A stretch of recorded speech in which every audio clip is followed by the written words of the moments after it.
I'm going to be talking about an attack that happened coming across the border from Jordan that killed two Israelis today. So they've been aiming at the airport in Eilat. That airport doesn't really get a lot of traffic. Ironically, the traffic they do get very often is made up of Palestinians from Gaza. Because when Palestinians get a chance to leave Gaza for medical reasons or whatever reason, they have to leave through Israel because Egypt won't allow Gazans in. And so the Israelis transport them from Gaza down to Eilat because they're not going to take a bunch of Palestinians through Ben Gurion Airport in Tel Aviv. I promise you that. So they take them down to this remote airstrip in Eilat and they fly out of there. So Israel is allowing Gazans to leave if they have someplace to go.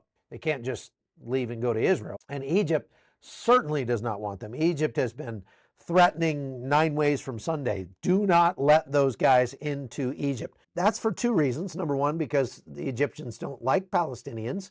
They tend to create criminality and terror when they come to Egypt. So they don't like that. On top of that, the Egyptians, being Arab Muslims, want to continue to weaponize the Gazans against Israel.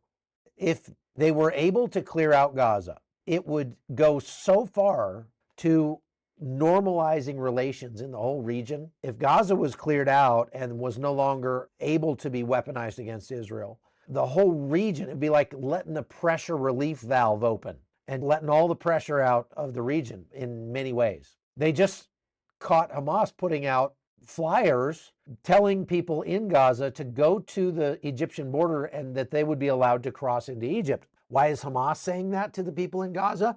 Because they're trying to create chaos, because it's not safe in Rafah. Rafah is completely controlled by the IDF, and it is still considered, much of it, to be a combat zone. And so Hamas is trying to push civilians into that region because they're failing at keeping them in Gaza City. Hamas wants the people of Gaza City to stay there because they're using them as human shields. And we have a little video from the spokesperson from the IDF explaining what's going on in Gaza right now. Intelligence forces are targeting Hamas military targets that threaten Israel's security. Gaza City is the central hub of Hamas's military and governing power. Hamas has turned Gaza City into the largest human shield in history. Beneath the streets runs a vast network of tunnels connecting command centers, rocket launchers, and weapon storage facilities, all deliberately hidden under civilians and civilian infrastructure. We continue to urge civilians to distance themselves away from the combat zones in Gaza City so they can reach safer areas. In recent weeks, the IDF expanded humanitarian efforts in Gaza, setting up a humanitarian area in the south. This area provides greater access to food, water, medical care, and shelter. And while Israel works to open corridors for civilians to move south, such as the Rashid corridor, Hamas is actively trying to block them, forcing families to turn back and remain in harm's way in order to shield Hamas fighters and preserve its power. Hamas continues to hold dozens of our hostages in inhuman conditions. Their safe return is at the forefront of our mission. They are the reason we continue our fight. So there is continued heavy fighting in Gaza. They just had 4 IDF soldiers killed today when their vehicle hit an IED in the road. And it's very sad, but this is what they're having to deal with now. About 400,000 Gaza City citizens have left Gaza City and headed out. So many are leaving, as a matter of fact, that they had to open up another humanitarian corridor to get them out because it was just like a parking lot. It was so crowded on the humanitarian corridor going south and to the west that they had to open a new one. There are still a lot of people that are staying in Gaza City. Many of them are military-age males. As you see videos of the airstrikes that are taking place, almost always in the foreground, you will see military-age males, young men with cell phones filming because why? They've been warned that this building is about to get knocked down. Now, if we go back to that video for a second, I want you to look at all of the places where a sniper could be hiding. Every one of those windows, all up and down that street, is a potential sniper's nest. So they've got to go very slowly, very methodically, and they have to destroy a lot of what they pass because they have to get rid of those sniper nests or potential sniper nests that could shoot at them once they've gone by. They're finding buildings that are booby-trapped. They're finding improvised explosive devices everywhere. You can see here the gunfire. Now, this gunfire, it could be firing at known sites, but probably not. I'm talking about known enemy positions. This is what we call recon by fire. How do I know? Because this guy's not taking cover. He's just standing in the window and lighting up the building across the street. So if he was really in a firefight getting shot at by Hamas, he would be taking cover like this guy is. This guy's taking cover. Now, President Trump has been weighing in on the fact that Hamas is taking the remaining hostages, moving them above ground, putting them in some of these buildings, putting them in some of those tents, and saying, hey, you better not come in here because you're going to end up killing your own hostages. This is so totally against the Geneva Conventions, against international law, against humanitarian law. These are war crimes that are taking place by Hamas. Now, let's get to the Allenby Bridge thing, because that's really the main topic of today's thing. Now, the Allenby Bridge, I'm going to go to a map here. Bring up the map.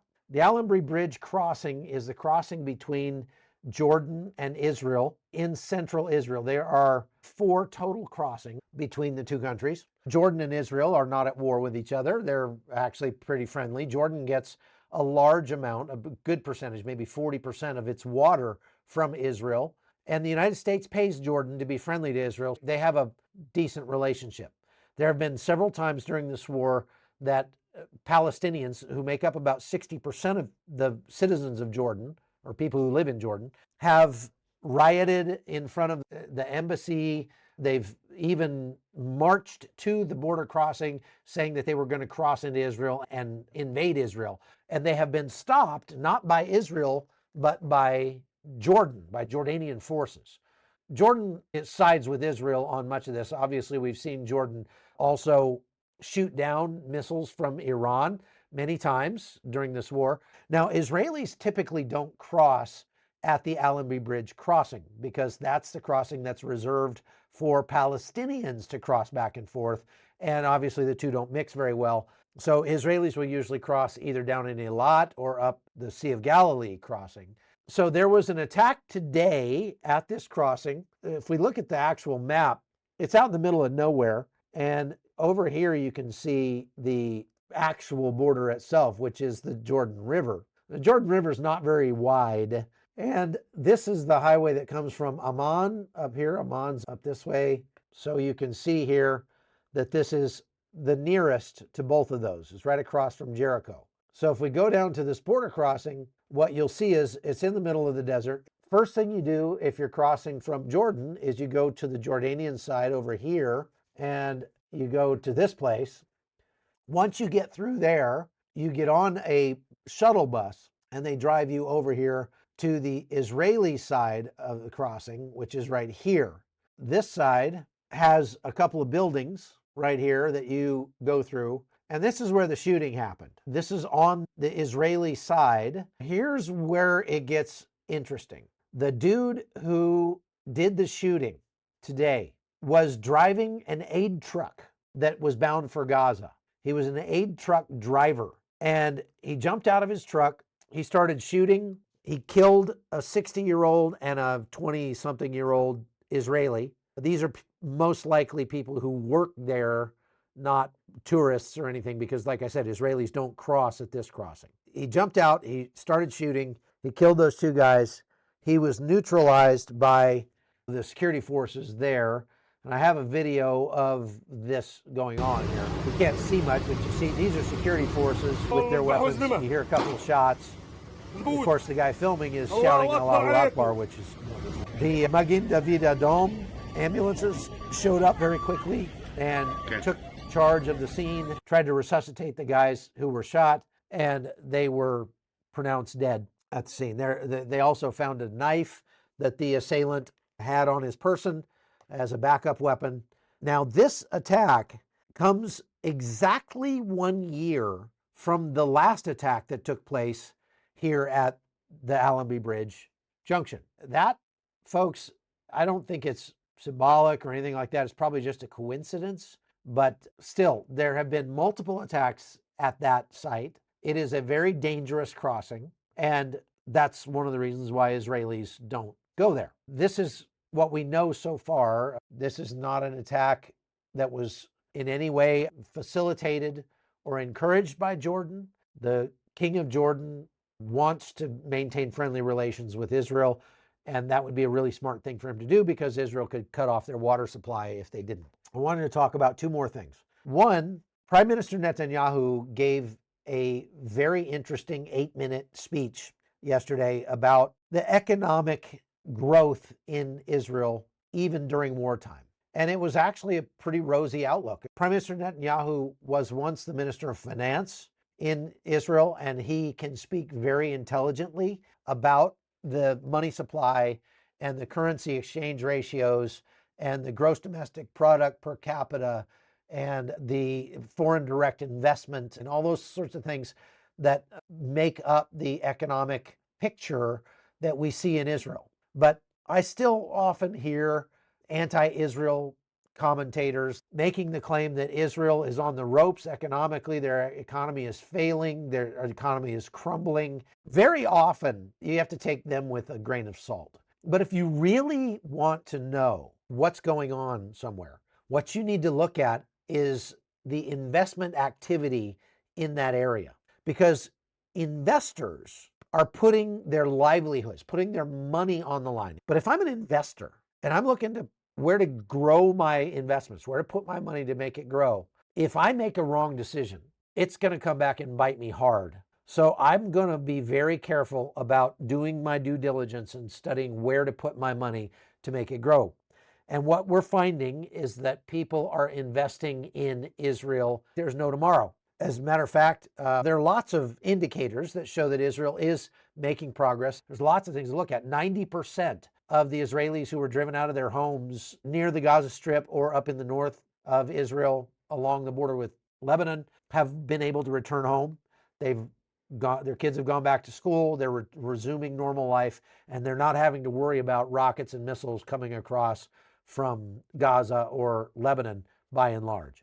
So those are all indicators Israel is winning. But the best indicator of all is that Israel is seeing a huge spike in foreign direct investment. These are people from other countries that are looking at Israel and saying, that's where I want to park my money, because that's how I can make the most money, grow my money the most, is by investing in Israel. I'm going to show you an excerpt from the speech that talks specifically about the defense industry in Israel, because a lot of people have asked, will Israel be able to survive and continue to prosecute this war if the United States were to withdraw its support, or if the EU or other European countries withdraw their support, like Spain is doing, like France is doing, like Germany has done to some extent. A lot of countries are saying, we're not going to do business with Israel. We're going to boycott, divest, and sanction Israel to try to force them to lose the war in Gaza. And so a lot of people have worried about that. I've wondered,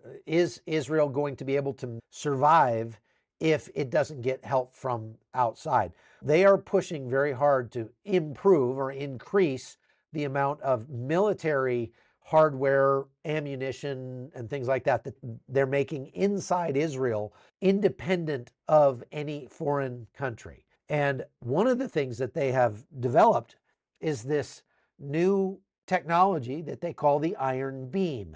The iron beam is a very powerful laser that can shoot down incoming rockets, drones, and mortar rounds. It can't quite shoot down ballistic missiles yet, but give it about 5 years and they'll be able to do that too, I think. Nevertheless, they are starting to now roll out the iron beam. It has already been proven in combat. It's already shot down dozens of rockets and drones in the testing phase, but now Israel is starting to actually put this into production and roll it out. And they just released probably the best video I've ever seen that shows what it looks like and how it works. You're going to hear an excerpt from Prime Minister Netanyahu's speech about the defense industry. So I want you to listen. Target engage. Laser interception in progress. Successfully intercepted. Target successfully intercepted. Target launched. Target launched. Target engage. Laser interception in progress. Successfully intercepted. That's a mortar round. There's the mortar round in flight. Iron Beam. Boom, taken out. High-power laser weapon system. One area that I spoke about yesterday was the weapons industry. There's a race now for weapons in the world, but it is not a market race. Because unlike everything else that we could talk about, that's controlled by governments. And their calculations can sometimes be political, not necessarily economic. And therefore, what we are going to do is to build an arms industry that will match the best arms industries in the world with one proviso. We want to produce first for ourselves on a much larger scale and with unimaginable innovation. I speak to the innovators. I find it hard to believe what they're telling me that they're going to produce. Then again, they said that to me a few years ago, and I found it hard to believe, but you saw some of it, not even all of it, in the 12-day war with Iran. So we are going to produce an independent arms industry, very powerful, very strong, that can withstand any kind of international political constraints and will provide security for the state of Israel. This is what I envision for the state. Okay, so that was just an excerpt from that speech. And Israel is the only country in the world that has a functional laser air defense system. Everybody on planet Earth is going to want to buy that system. We have officially entered the Star Wars age now.